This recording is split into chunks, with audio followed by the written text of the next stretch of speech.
ವೀಕ್ಷಕರೇ, welcome to ಹರ್ಷಾಸಿತಾ channel. ನಾನು ಹರ್ಷಿತಾ. ಮನೆಯಲ್ಲೇ ಮಕ್ಕಳಿಗೆ ಇಷ್ಟ ಆಗುವಂಥ ರಾಗಿ ಸರಿ ಹೇಗೆ ಮಾಡೋದು ಬನ್ನಿ ನೋಡೋಣ.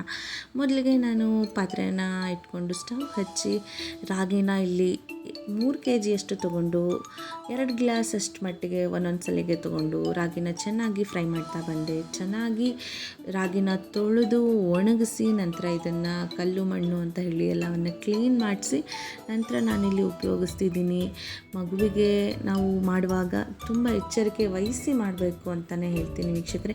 ನೋಡ್ತಾ ಇದ್ರಲ್ಲ ಎಷ್ಟು ಚೆನ್ನಾಗಿ ರಾಗಿನ ಸೀದೆ ಇರೋ ರೀತಿ, ಅದು ಎಲ್ಲೂ ಕಪ್ಪಾಗದೇ ಇರೋ ರೀತಿ ಆ ಕೆಂಪು ರಾಗಿಯನ್ನು ಚೆನ್ನಾಗಿ ಅನ್ನೋ ರೀತಿ ರಾಗಿ ಸರಿಗೆ ನಾನಿಲ್ಲಿ ಹುರ್ಕೋತಿದ್ದೀನಿ. ನೀವು ಕೂಡ ನಿಮ್ಮ ಮನೆಯಲ್ಲಿ ಹೀಗೆ ರಾಗಿನ ಚೆನ್ನಾಗಿ ಕ್ಲೀನ್ ಮಾಡಿಸಿ ಮತ್ತು ಅದನ್ನು ತೊಳೆದು ವಾಶ್ ಮಾಡಿ ಅದರಲ್ಲಿದ್ದಂಥ ಸಿಪ್ಪೆ ಅಂಶವನ್ನೆಲ್ಲ ತೆಗೆದು ನಂತರ ಬಳಸಿ ಅಂತ ಹೇಳ್ತಿದ್ದೀನಿ. ನೋಡಿದ್ರಲ್ಲ ರಾಗಿ ಚೆನ್ನಾಗಿ ಹುರಿದಿದ್ದೀನಿ. ನಾನೀಗ ಇಲ್ಲಿ ಒಂದು ಬಟ್ಟೆನ ಹಾಕ್ಕೊಂಡು ಅದ್ರ ಮೇಲ್ಗಡೆ ನೀಟಾಗಿ ಅದನ್ನು ಹಾಕೋತಿದ್ದೀನಿ.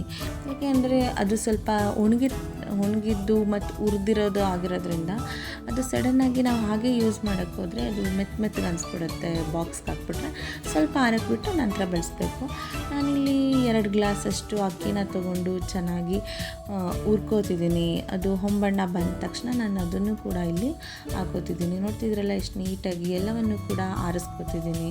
ಹಾಗೆ ಇಲ್ಲಿ ನಾನಿಲ್ಲಿ 1 ಗ್ಲಾಸಷ್ಟು ಉದ್ದಿನಕಾಳನ್ನು, ಅದರಲ್ಲಿ ಬಿಳಿ ಉದ್ದಿನಕಾಳನ್ನು ನಾನಿಲ್ಲಿ ತೊಗೊಂಡು ನೀಟಾಗಿ ಅದನ್ನು ಕೂಡ ನೀಟಾಗಿ ಹೊಂಬಣ್ಣ ಬರೋ ರೀತಿ ನಾನಿಲ್ಲಿ ಬಾಡಿಸ್ಕೊತಿದ್ದೀನಿ ವೀಕ್ಷಕರೇ. ನೀವು ಕೂಡ ನಿಮ್ಮ ಮನೆಯಲ್ಲಿ ಹೀಗೆ ಪ್ರತಿಯೊಂದು ಪದಾರ್ಥನೂ ಕೂಡ ನೀಟಾಗಿ ಸೋಸಿ ಹುರಿದು ಮಾಡೋದ್ರಿಂದ ರಾಗಿ ಸರಿ ತುಂಬಾ ಚೆನ್ನಾಗಿ ಬರುತ್ತೆ ಮಕ್ಕಳಿಗೆ ಅಂತ ಹೇಳ್ಬೋದು, ಮೈ ಕಟ್ಟುತ್ತೆ ಅಂತ ಹೇಳ್ಬೋದು.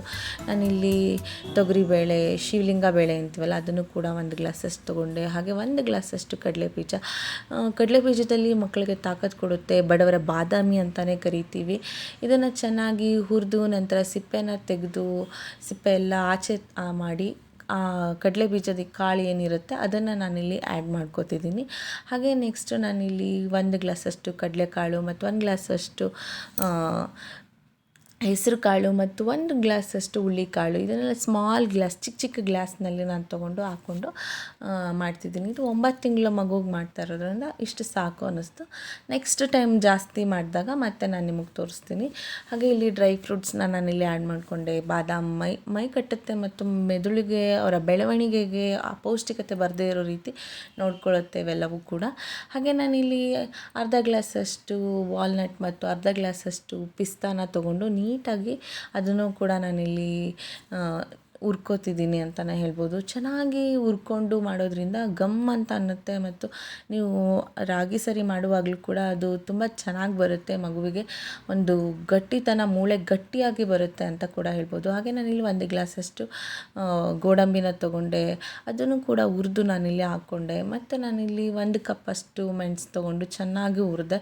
ನಂತರ ಅದಕ್ಕೇ 1 ಕಪ್ಪಷ್ಟು ಜೀರಿಗೆನ ತೊಗೊಂಡು ಎರಡನ್ನೂ ಮಿಕ್ಸ್ ಮಾಡಿ ನೀಟಾಗಿ ಹಾಕೋತಿದ್ದೀನಿ. ಕೆಲವರು ಇದನ್ನು ಪೌಡ್ರು ಎಕ್ಸ್ಟ್ರಾ ಬೇರೆ ಮಾಡಿಟ್ಕೊಂಡು ಸೇರಿಸ್ಕೋತಾರೆ. ನಾನಿಲ್ಲಿ ಒಟ್ಟಿಗೆ ಮಾಡಿಸ್ಬಿಟ್ಟೆ, ಅದು ಪೌಡ್ರ್ ಚೆನ್ನಾಗಿ ಬರುತ್ತೆ ಅಂತ ಹೇಳಿ.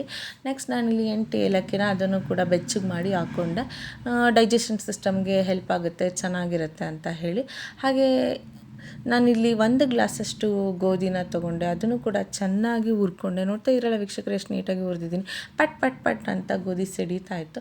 ಇವೆಲ್ಲವನ್ನು ನಾನು ನೆಕ್ಸ್ಟು ಮಿಕ್ಸ್ ಮಾಡಿಕೊಂಡೆ. ನೀಟಾಗಿ ಮಿಕ್ಸ್ ಮಾಡಿಕೊಂಡು ಇವೆಲ್ಲವನ್ನು ಹಿಟ್ಟು ಮಾಡಿಸ್ಬೇಕು ಅಂತ ಹೇಳಿ ಒಂದು ಪಾತ್ರೆಯಲ್ಲಿ ನೀಟಾಗಿ ಅದನ್ನು ಒಳಗಡೆ ಹಾಕ್ಕೊಂಡೆ. ನೋಡ್ತಿದ್ರಲ್ಲ ವೀಕ್ಷಕರೇ ಎಷ್ಟು ನೀಟಾಗಿ ನಾನು ಎಲ್ಲವನ್ನು ಹುರಿದು ಇಟ್ಕೊಂಡೆ. ನಾನೀಗ ಮಿಲ್ಗೆ ಹೋಗಿ ಮಿಲ್ ಮಾಡಿಸ್ಕೊಂಡು ಬರ್ತೀನಿ. ಮಿಲ್ ಮಾಡಿಸ್ಕೊಂಡು ಬಂದಮೇಲೆ ಆ ಹಿಟ್ಟನ್ನು ನೀಟಾಗಿ ನಾನು ಹಿಡಿತೀವಿ ಮನೆಯಲ್ಲಿ. ಮಕ್ಕಳಿಗೆ ಅಷ್ಟು ಹರಗಿಸ್ಕೊಳ್ಳೋ ಶಕ್ತಿ ಇರಲ್ಲ, ಏನಾದರೂ ಇದ್ದರೆ ಸಣ್ಣ ಪುಟ್ಟದ್ದು ಅದನ್ನೆಲ್ಲ ತೆಗಿಬೇಕು ಅಂಥೇಳಿ. ನೆಕ್ಸ್ಟು ನಾನು ಇದನ್ನು ಹಿಡ್ದಿದ್ದೀನಿ. ನೋಡ್ತಾ ಇದ್ರಲ್ಲ, ಇದನ್ನು ಕಂಟೈನರ್ಗೆ ಹಾಕಿಟ್ಕೊಂಡು ಗಾಳಿ ಆಡದೇ ಇರೋ ರೀತಿ ಅಥವಾ ಇರುವೆಗಳು ಏನೂ ಬರದೇ ಇರೋ ರೀತಿ ನಾನು ಇದನ್ನು ನೀಟಾಗಿ ಇಟ್ಕೊಂಡಿದ್ದೀನಿ ಅಂತಲೇ ಹೇಳ್ಬೋದು. 1 ಸ್ಕೂಪಷ್ಟು ಹಿಟ್ಟಿಗೆ 2 ಕಪ್ಪು ಜಾಮೂನ್ ಬಟ್ಲನ್ನಷ್ಟು ನೀರನ್ನ ತೊಗೊಂಡು ಸ್ವಲ್ಪ ರುಚಿಗೆ ತಕ್ಕಷ್ಟು ಉಪ್ಪನ್ನು ಹಾಕಿ ನೀಟಾಗಿ ನಾನಿಲ್ಲಿ ಒಂದೇ ಒಂದು ಸಣ್ಣ ಗಂಟು ಕೂಡ ಬರದೇ ಇರೋ ರೀತಿ ನೀಟಾಗಿ ನಾನಿಲ್ಲಿ ರಾಗಿ ಸರಿನ ಮಾಡ್ಕೊತಿದ್ದೀನಿ. ನೋಡ್ತಿದ್ರಲ್ಲ ವೀಕ್ಷಕರೇ ಎಷ್ಟು ನೀಟಾಗಿ ಬರ್ತಿದೆ ಅಂತ. ರಾಗಿ ಸರಿ ಗಮ್ ಅಂತ ಅಂದು ನೀಟಾಗಿ ಅದು ಬ್ಲೆಂಡ್ ಆಗಿದೆ, ಚೆನ್ನಾಗಾಗಿದೆ ಅನಿಸಿದಾಗ ಅಟ್ ದ ಎಂಡ್ ಪಾಯಿಂಟಲ್ಲಿ ನಾನು ಒಂದು 1/4 ಸ್ಪೂನಷ್ಟು ತುಪ್ಪವನ್ನು ಆ್ಯಡ್ ಮಾಡಿ ನೀಟಾಗಿ ಮಿಕ್ಸ್ ಮಾಡಿ ಸರ್ವ್ ಮಾಡಿ ನನ್ನ ಮಗುಗೆ ತಿನ್ನಿಸ್ತೀನಿ. ನನ್ನ ಮಗುಗೆ ಇದರಿಂದ ಯಾವುದೇ ರೀತಿ ತೊಂದರೆ ಆಗಿಲ್ಲ. ನೀವು ಕೂಡ ಟ್ರೈ ಮಾಡಿ. ಹಾಗೆ ನಿಮ್ಮ ಮಗುಗೆ ಏನಾದರೂ ಅಲರ್ಜಿಟಿಕ್ ಪ್ರಾಬ್ಲಮ್ಸ್ ಇತ್ತು ಅಂದರೆ ಡಾಕ್ಟರ್ನ ಕನ್ಸಲ್ಟ್ ಮಾಡಿ ಟ್ರೈ ಮಾಡಿ ಅಂತ ಹೇಳ್ತಾ ನನ್ನ ಚಾನಲ್ನ ಸಬ್ಸ್ಕ್ರೈಬ್ ಮಾಡಿ. Thank you.